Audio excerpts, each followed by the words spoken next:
welcome to another coaching video, and in this one we have a Bronze Zag, a Bronze Gragas, and a 600 games Bronze Fizz. Now, usually for Low Elo, we like to take the silver representation because it kind of shows a lot of the bronze issues, just less, pronounced, and also gives you a lot of targeted things that you can focus on to get to gold. But sometimes, bronze is a hellscape, and we need to leave that hellscape to get to silver first. So we're going to see exactly what this Zag and this Gragas are going to need to do in this new meta, League of Legends 2.0. Whole bunch of changes. Look at these fast little minions. Look at this go. And to go along with this video, I will be updating my jungle improvement PDF to give you all of the jungle tips and drills you need to improve regardless of what champion you play. That is free for you, available on my website, along with jungle video courses for your MMR, jungle coaching, and a coaching VOD library. Basically everything a jungler needs to reach their peak goal faster than ever. All available on virkayu.gg. So I'm going to save the full-on explanations and things like that for, like the main channel and of course the gameplay channel, but suffice it to say, all you really need to be aware of at this particular stage for a jungler is that there's going to be a lot more onus on your ganks and less on the mid lane and top lane roams, because they will lose a lot when they go for those things, and a double range bot lane will definitely have a lot of advantages with those double stacking early waves. Now, this will go on until about 14 minutes, or literally 14 minutes, and then all the minion waves will go back to normal. The biggest shift for junglers is that this plant here, this plant here, this plant here, and this one right here, those blasting cones are not going to spawn until 9 minutes. So if you have no, excuse me as I hit the microphone, if you have no map mobility, you're not going to have a lot of fun times trying to get around those walls. Now, the intricacies of when it's useful and when it's not is basically if you're counter jungling like now, for example, the Zag goes down, the Gragas goes up, this is going to respawn at around your 5 minutes, 10, 5 minutes, 15 marker, and this Grump will then spawn after that. That's all you need to be aware of in bronze. You're gonna potentially, let's just stop it here, gank the bottom lane. You go back to base, maybe you gank top lane here, and the Gragas for some reason chose bottom lane, right? You're in bronze, you can do that, it takes a long time. You're like, hey, I've studied the tracking numbers of jungling and I understand how to apply it in bronze. I will leave a link to the numbers I'm referencing here, baseline for low elo tracking, in the description. And of course, in the bronze iron course, I go over this very methodically, slowly, and I explain exactly how to do tracking in this elo at a fundamental level, like much slower, obviously, than a YouTube video where I'm trying to cram in as much as possible. But suffice it to say, the camps on the second quadrant and a full clear, like we do red, Krugs, Raptors, that's the first quadrant, it's done. And this will be the second quadrant. We do all of this, full clear as well. You know that these are going to spawn after 5 minutes, right? So that's more so the point we're getting at. And the Zag goes and does his stuff, he comes out, he ganks top lane, cool, nice. Gragas shows bot lane, as I said, and now we go counter jungling, right? You go ahead and do this. But for some reason, the mid laner rotates, and Gragas is like, no, my camps, and he rotates, and you see this happening. Normally, we would just take the 5 minute, blasting counter, whoops, go back to safety. Now you cannot do that. So if you have no map scaling and you're gonna kind of kite the Grump up and try and leave, you can't, right? You might have to flash the wall if you really need to get out. You might, for Zag, it's fine because you can just E over. Gragas, you can body slam. Kindred can Q, Lee Sin can wall hop. Any champion like that, Kane can Q or E. Any champion like that will be fine. But champions who don't have that mobility, like a Volibear, and you're stealing these camps, right? At the 5 minutes, 6 minutes, 7 minute marker. I mean, this can go all the way to 9 minutes. It doesn't matter. You're gonna lose this point as an escape route. So just factor that into your decision making when you're looking for these rotations and things like that. And that's all we're really trying to get in at this stage in terms of awareness, correct? So with these minions being a lot faster, you're gonna see a lot of this laning phase stuff. And in pro play, we're afraid we're gonna have a lot of 0-0-0. But as junglers, we can have a lot of impact. And look at this little noodle. Good job, Noodle Man in bronze. He does a red, Krugs, Raptors, Wolves, Grump for the good sequencing, and then he kites back to the blue. Why? Because now he knows that the Wolves and the Grump are going to spawn together, so the next rotation maximizes his experience in gold. And hopefully he's looking down here for a gank on this. The Gragas, obviously, it's low elo. This is not as good, but also Gragas for clearing, as I said on the main channel, you can do this. Should you know? Because it's 345, 350. If this was any other jungler pathing this direction, that's gone, right? And now they're ganking mid lane, and now they're taking this, and now they're ganking bot lane, and you're trailing. And, the Zag isn't exactly much faster, but the Zag can be, right? If he were to optimize his clear, which he should. So, nevertheless, he is not looking for this, which is interesting for me, because we watched this 2v2 trade-off, didn't we? And we have an Ezreal with 20 CS, no base, 1,400 cash money gold, and 2 kills. What is going through your mind now as a jungler? Because again, the reason for that is, if she shoved this and then decides, hey, I'm going to run bottom lane, normally you would have those minion waves come a little bit later, so it would time up nicely with your roam and the jungler. You could synergize 4v2 dives, all the good stuff we love to do. But now, because the wave is crashing at the same time, by the time you've shoved this and moved down, it's already dead. The wave's dead, dealt with, or they're trading, they're fighting. Most of the time the waves will just be dealt with, even if it's being held in tower, and now you're going to go down here and there's nothing to fight around, right? So in terms of your dives, in terms of that kind of stuff, it's going to affect the mid lane timers. So not something you need to worry about too much as a jungler in this elo. As I said, just focus on your own econ, but very much so, look at your bottom lane, 2v2, do it as a based, press tab, I have a look. I need you to click your map. I need you to click your map and use your F keys. You guys have to look at this. The cannon, we got electrocute, you got bot lane, we got new on-hit builds with Rage Blade, people are trying all kinds of nonsense, but Zac, got the Balmy Cinder, you can go even Shroud Tech as well. There's a lot of things we can do with Zac to be kind of strong, but an Abyssal Mask. You can go the support tech, right? Balmy's even Shroud, Abyssal Mask, and it's cheap, it's affordable, it's a 3-item spike, boom, you're unkillable. But this should be a lane we want to gank, and of course, if you look at this now, it's warded, right? As someone who is potentially a Zac in the situation, you've got to think about vision circumvention. And it's very, very simple as a, look at this, look how far back this goes. It's very simple as a jungler to track this because they've done this killing and you're busy farming this, you're not doing anything. So now it's a great time to press tab. Look on your scoreboard. Who has a control ward? Who doesn't, right? Oh, Nautilus has a control ward. Now watch from your vision. He disappears up. You don't even have to look at him. You can just be looking at yourself and be like, ah. And then you look at your minimap and you're like, wait a second. Look at the minimap. Nautilus, he comes from the river. Where does he come from? Press tab again. Control ward. Gone. You should know that the control ward has been placed in this bush. That should be known unequivocally by anybody in this game who wants to be a good jungler. Obviously, it's much more difficult when you're in bronze and silver and you're learning your champion, you're learning the jungle, but I feel like that's pretty straightforward considering you're doing a slow first clear anyway, so it's not like you're optimizing it. You might as well get some information. When you have that, and you're like, hey, I want to gank this now. If in his mind he thought, hey, it's warded, I can't gank it, that's just nonsense. Because the Gragas gets leashed, the Gragas hasn't shown, so the Gragas is doing what you're doing. You don't have a mid laner in lane whatsoever. Yeah, she's got no mana, but still, Gragas is going to be here. Just walk around and gank here. There you go. That's what you can do. Gragas will take that Scuttle Crab. We're going to try and gank the mid lane. We're syncing up with the Fizz, which is great, right? He gets the kill. Cool. We synced up. Perfect, right? If you're going to invest the time into the mid lane gank, yes, wait for the Fizz to show up together 2v1.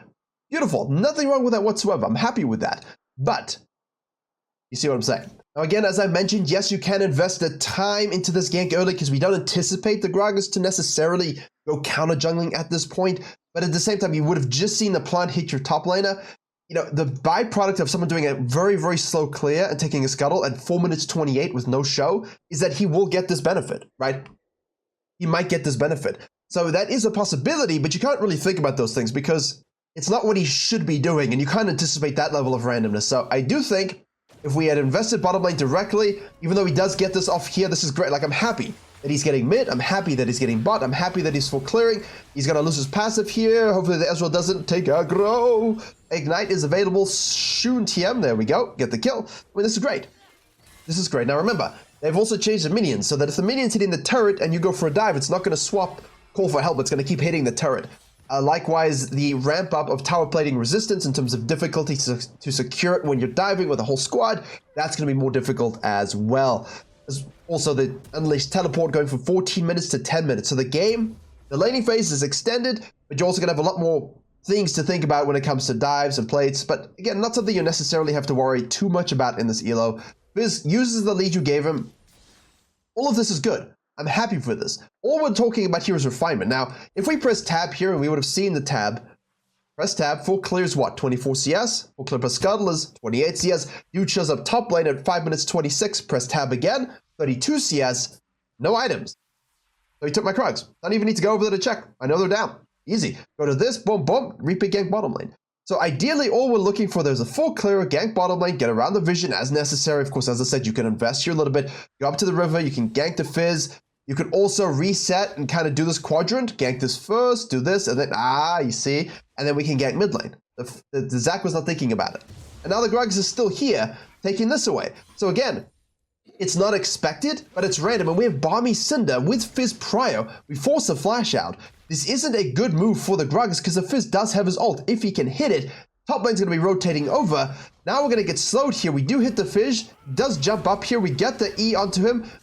Body slam in front of him so he can't go over the wall. Great. So again, bad decision by the Gragas based on bad clearer mechanics, and now he dies for it. End of story. And because of this, we can now move into this zone and get our counter jungling, just like I referenced at the beginning. 6 minutes 18 though, and there is now no blasting cone to get out. Fortunately, we are Zac, right? So we do see the Nico following us up with the Nautilus. We're going to be taking this away. I think we can afford to maybe burn this and smite it. Fizz will try to get out here now. Of course, does the Gragas go bottom side for Scuttle, for red side, for this, or does he float onto this thinking he can get some more kills? Most likely he will be directed bottom lane, but maybe he's a bit kill hungry. We don't know yet. There we go, kill hungry it is. As is the way. Rotates, kills us, and we should have just left. If the Fizz is there, just leave. Don't die for this, my friends, because you had done the good work. Gank this, waited for the Fizz to sync up. Excellent. Perfect sequencing. Wolves Grump, really, really nice. Translated that to bottom lane gank because Gragas should be resetting. Cool. Got a Scuttle Crab, went back to base. Didn't track him, unfortunately. He's stealing this also. Now we chase down and kill him. Great, we steal his Grump. Cool. Now leave. Go to your red, reset, head to the bottom side, outside and roll, take this Scuttle. Outside and roll means to take the camp or the objective or the thing, whether it's a gank or dragon, herald, or Scuttle, furthest away from you as you leave the base and then fall back in. So we take the Scuttle so we can go Grump Wolves, because if you went out of base into Wolves Grump and he chose to go to the Scuttle first, he gets it, and then he can gank your lane, but while you're doing your camps. So the idea is to take the Scuttle Crab here. If, you know, Gragas shows top lane for the kill on the Fizz, you say, oh, thanks for the red buff, bro. Thanks for the Krugs, man. I'm going to dive this cannon again, guy. Cool. And now I can go back and we can do the Dragian. I can fall back to my camps. Like, that's the concept of the outside and roll practice. But because we stayed, because we died, only tragedy awaits us. And now we take our red Krugs. Instead of worrying about the bottom side where the Dragon is and the bottom lane we can snowball is, and we're going to go for the Herald, which, again, is absolutely fine. But we could have definitely had way more control just by not dying. And I thought the Zac had a really nice early game, you know. Sure, we were nitpicking a little bit about the order of events and things, but he had a really solid job, and now we translate this to a top lane gank. This is great. The downside to this is because of the delay, Gragas gets free real estate. That's dead bot lane. Now he's snowballing the cannon. Now fortunately for us, it's a cannon. So we activate this, and there's no real dive, but the Herald should give us a lot of played gold. Boom. And I think you're noticing here a little bit about the roaming. It hasn't changed the reality of the mid laners a little bit. You know, the Fizz has roamed a couple times, and Nico's roamed a couple times, and this Elo people don't think about the nuances of those things. And the fact that they're trying to prolong laning phase for the 99% so people can actually enjoy their lanes, that's great. But at high level play, top lane is just going to AFK and scale probably. Oh well, I relaxed. You know, no longer can I shove or an ult mid lane. You know, I better just chill and scale, give items to whoever's the most fed.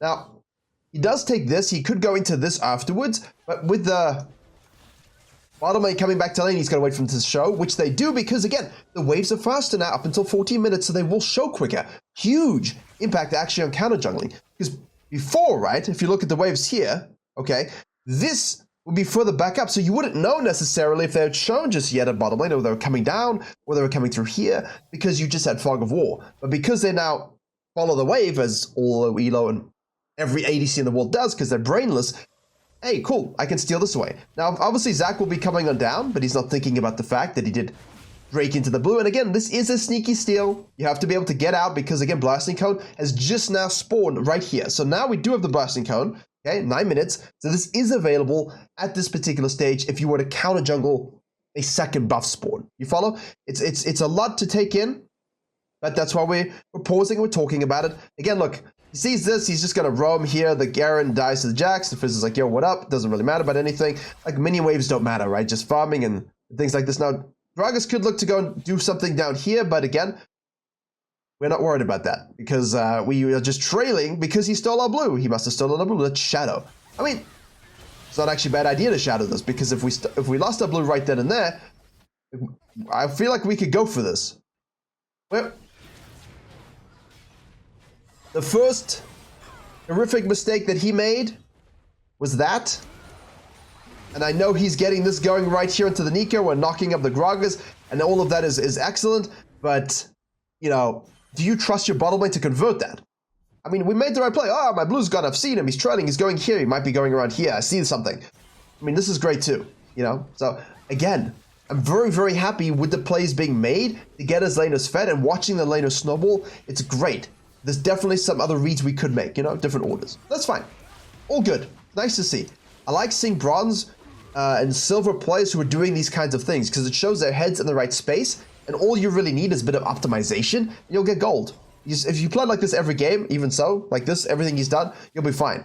The Gragas tracking is a little bit nice, and I think not dying here, obviously, and being able to get Dragon and Herald will help you better on a game-to-game basis. The reason why it's an issue, not an issue in this game, is because, you know, your Fizz is fed from your ganks, your Ezreal's doing a solid job, and we were at least able to crack the top turret. Hit the microphone again. Crack the top turret with those 5 plates. So, solid job early game. 11 minutes now. Unleashed teleport is available. Remember that. So they can be used. Can be used. There we go. And oh, easy. It's formulaic. Go watch the gameplay channel of Zach. Just released one last week. You play like that. In this new reality, exactly the same. Nothing changes for you. It's perfect. Now, Nico is showing up to the top lane here, not getting anything. Fizz is over here, so can we crack some more plates here before 14? Hopefully we can. We protect ourselves here. Ezreal's going to push against the cannon, and I expect Gragas... I mean, he's showing some chops here for the counter jungling. I like it. I like seeing a bit of a counter... It's a waste of smite. I like seeing a bit of counter jungling thoughtfulness. Now, I don't necessarily think it's some savant level tracking. I think he's just kind of wandering and looking. But I like it when it's reasonably in the flow of the game, not just like running across the map to counter jungle some stuff, you know what I mean? We have our passive because we have the wings, so the Gragas is going very, very ham for this. Garen's upset about something, so he's not coming to help, and our red has spawn, so Gragas might be able to sneak that away as well. Maximum plates, please. There we go. 40 minutes coming up, which means the mini waves will once again behave normally for what we know. And that's important because, I mean, I've made macro videos, mid-game macro videos recently in the main channel, talked a lot about it on this channel. So those principles will be maintained, right? What's important is when you take early turrets in this elo, and people don't respect it, as you can see here, you can get a lot of depth on it. And we've elevated the game state, like taking it to the mid-game level by breaking all these turrets down before 14 minutes. So it's before the waves are really, you know, back to normal. So that's going to be interesting to watch those kind of 11 to 40 minute games before the mini waves go back to normal, and how the speed kind of impacts the direction of macro and pushing the map. But you can really probably, if you can do that pre-14, you can really close games. Like, you should be able to really close games quickly with these shots. Like, look at this, you know, like it's pushing nicely here with the mid lane. Look at this, still going. Now 14 minutes, it will shift again. But yeah, it's interesting. Very, very interesting. Now the cannon is going to die. The Fizz, they're all gonna die. Nice collapse, nice transition. See, this is what I'm saying. This is actually quite good. You know, as 14 minutes dips, we shove this, we collapse onto this one, we kill, we dive, we go to the next turret. It's really, really nice. Zach is for sure got the rough assignment of holding this, but this is the case where you buffed your laners by ganking. You made some good decisions and jungled pretty well. Now you are not necessary. Hold top lane, take objectives, farm a little bit. Hey, that's okay. I'm okay with that happening. It's really not the biggest issue, but hey, it's great to see. See, here we go now. Mid is here. There we go. A little bit slower again, as is the way. So we can kill the Scuttle Crab just to kill some quiet time there and do the Dragon. This should be a nice, easy closeout for us in Low Elo, and I think it's good for you to watch this. What allowed this game in Bronze to avoid the team fighting zone, right? The Zach made everything happen. You can complain about your laners all you like, but trust me, not every game you play will you play like this, your laners are inting. It's absolute bullshit if you believe that. Don't believe it for a second. You're just lying to yourself. Because yes, he had some laners that kind of used the lead he gave them, but if you do this every game, you'll win at least 6 or 7 out of 10. At least if you play like this. The issue isn't that, as we go nice bonkings and knockups, you know, if you at least do this every game, you're guaranteeing yourself to climb, right? Yeah, there will be games that laners don't do anything, but it's largely irrelevant to that kind of impact. And what allowed in this elo for them to avoid this late game stuff? Well, Jax is obsessed with this. We used Herald here to bust this down early. He went here, the Garen, to join the Fizz and bust this one down. The pressure we have bottom lane, while not magnificent and could have been better, allowed our Ezreal to knock this one down. And basically, because the minion waves from, as I said, 10 to 14 are they're still synced up in the new world order of fast minions, you're able to really push and cut a lot quicker because you don't have to wait for waves to join like you would at this particular stage, right? And so general mid-game macro post 14 will be absolutely fine, but in that little interim phase, it's really important that you push turrets, get into the jungle, counter jungle, all the regular principles, but it's just really accentuated now, from what I can see so far. In most elos, I think, in higher elos, you'll see a lot of stagnation of laning phase, so it won't really be as much of an issue unless the jungler is OP. Do the Herald without you? Do some Raptors. You're not really needed as the jungler here. Hold this wave, please. Here we go. There we go. Clap some cheeks. Nautilus hits the hooks onto our Lux. Jax is trying to jump in. We're going to knock them up. Nika goes in for the ult. We are only 2v4, so maybe not the best decision. But Ezreal, here he comes. Garen is split pushing on the top side. Yes, he does. He has a Herald. Fizz, come, little sushi man. Maybe we can bust this one down. We have E again. We have passive up. We have passive up. We have passive up. Can't see the Fizz ult, unfortunately. I apologize for that. That's a replay glitch. Use our passive nicely. And remember, if we have TP, someone can use the TP on our blobbies earlier now. If you're playing Flex and Clash, your Zac dives and loses his passive at 12 minutes. You can help your homie out at 11 minutes now. Although I don't really see that anymore. Although I am now reminded of an amazing event that happened when I first started the game in 2013. Can't remember what I was playing exactly, but I was against a Zac, and he just walked into the buff invade. This was long before we would sit and watch entrances. You just chill and dance. He flashed in, fought us. We thought, what an idiot. We hadn't realized that the whole enemy team had TP, and they just TP'd to his lobbies and cleaned us up. We were like, wild. So that was a fun little level 1 back in 2013 that I still remember from the blobbies. So basically here, they've taken this inhib now, and basically they just all group up. Although the Zac, again, doesn't here. The Fizz is deep. The Garrett's not on the map. The Ezreal's rotating down. You know, like, this is not good for you guys. You just need to go down to your team, join, and end. This is where throws happen, because now your team goes in, they misplay, they die, you're by yourself in your jungle, and the Baron's up, they go and get a Baron, and now they're wave clearing and they're stalling out. So if you're the Zac, please remember to go straight, respawn, back to base with your Garen, everyone down mid lane, 5-stack it, and just end, which they are about to do.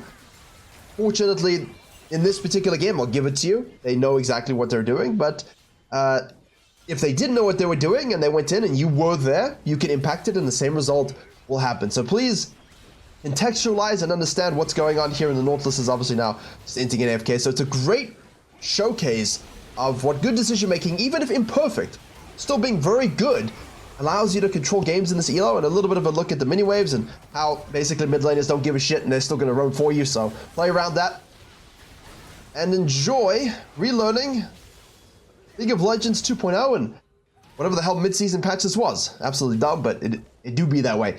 Catch up on all the fundamentals that you need to climb to silver and gold with the low elo, iron, and silver courses linked below. Thank you very much for watching, and as always, I will see you all in the next one.